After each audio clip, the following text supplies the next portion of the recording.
So we've got a couple of pieces of cleanup that I think are going to help bring this rig to life. One of them is the eye controls. And then another one, we might try these face tentacles, we might leave them for another day.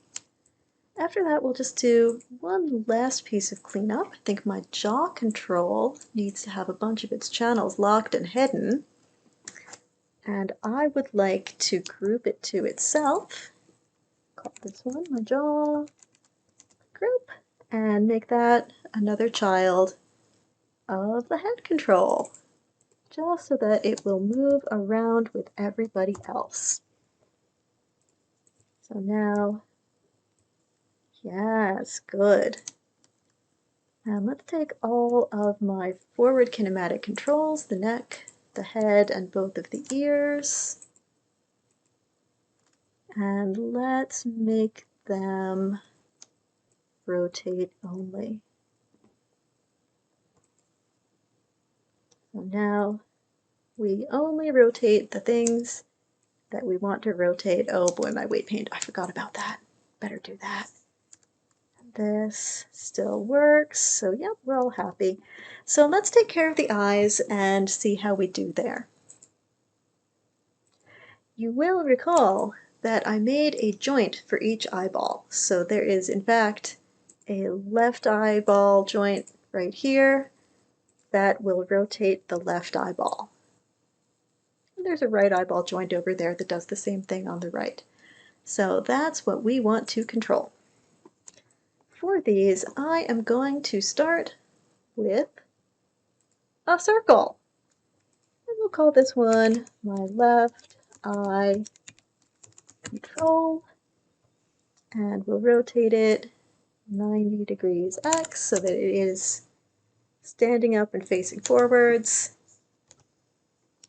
And we'll just line it up with the eyeball. If you want to try snapping it to the joint or to a cluster, you can.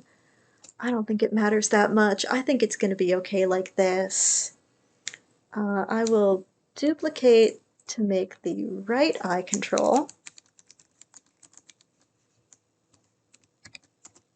And this one, I'm just going to take translate X and flip it over to a negative 2. That's going to move it over to the other side. And then I am going to make one more circle. Just Control D, and we'll call this one look at. This will be the control that controls both eyes. This one I am going to 0 translate X. And now I'm going to turn everything off except for all my other controls, which evidently I did not put on a layer.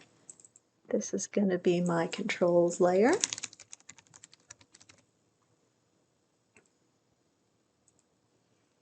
So I'm going to do a little bit of sculpting on the look at control.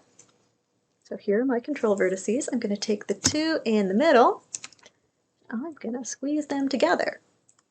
Then I'm going to take the 2 on the end, and I'm going to squeeze them way, way out.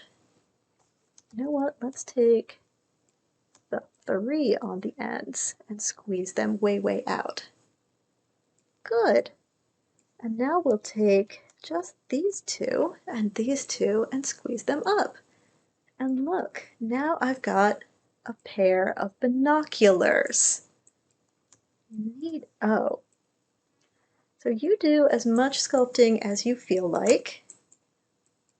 Hopefully this won't take you too much time or give you that much of a headache. The goal is always to not give yourself that much of a headache. There we go. Look at. It's beautiful. I'm going to make the left eye control and the right eye control children of look at. And while I've got them here, I will make look at yellow. We will make the right side red and the left side blue.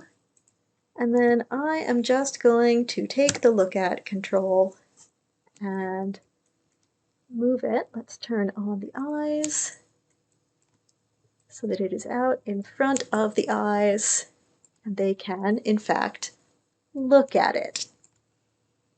It doesn't really matter where it goes at the end of the day, just so that it doesn't get lost. Looks pretty good. I will take all three curves and freeze transformations, delete their history. Why did my right eye vanish? Hi, little friend.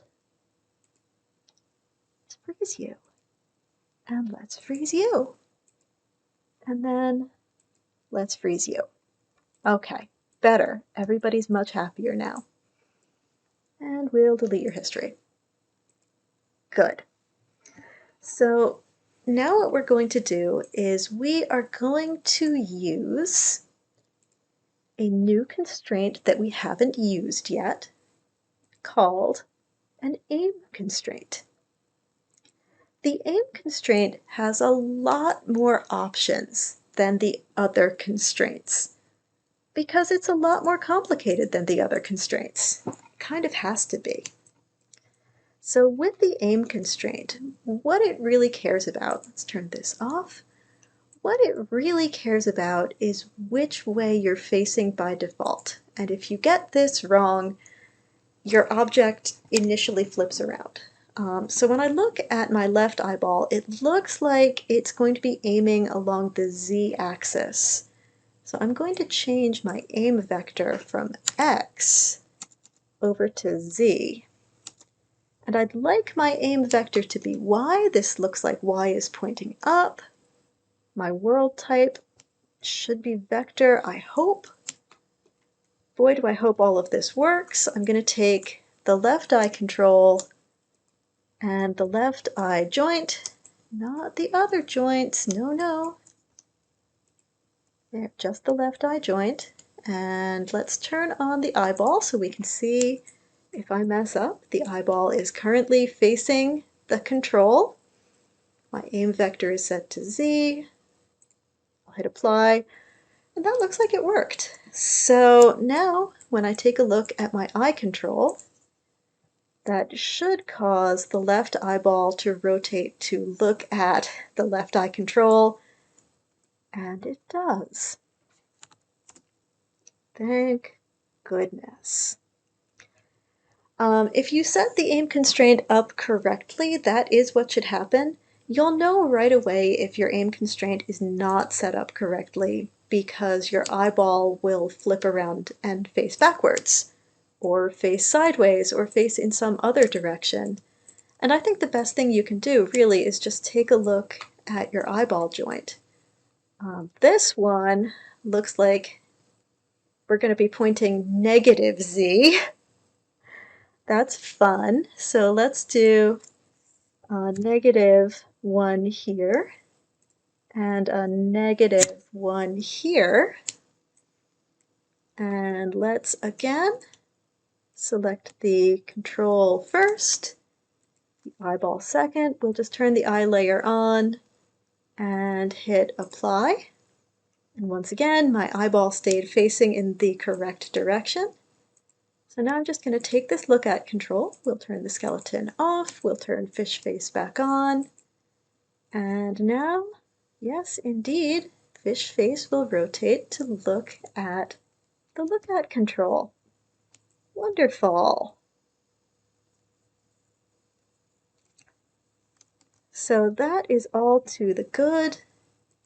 I'm going to take the look at control. I'm going to make another group node. We'll call this one the look at group, and I'm going to make that a child of the neck control so that when the neck control rotates, the eyes move along with it, but the head control will leave the look at behind, so we will be rotating our eyes to stay facing forwards. If you would prefer your look at control to be a child of the head control, go right ahead. That is purely to taste. The aim constraint is always intended to be used to have something look at something as it's translating. So in this case, I'm just going to take all three of these curves and lock and hide their rotate and scale so that they are only translating. And now I can do both eyes at once or one eye at a time. So that is a pretty nifty control. And now we're done with all of the basic things that you would need for a basic human head. I know that was a lot. Good job for sticking with it, and congratulations on your first human head.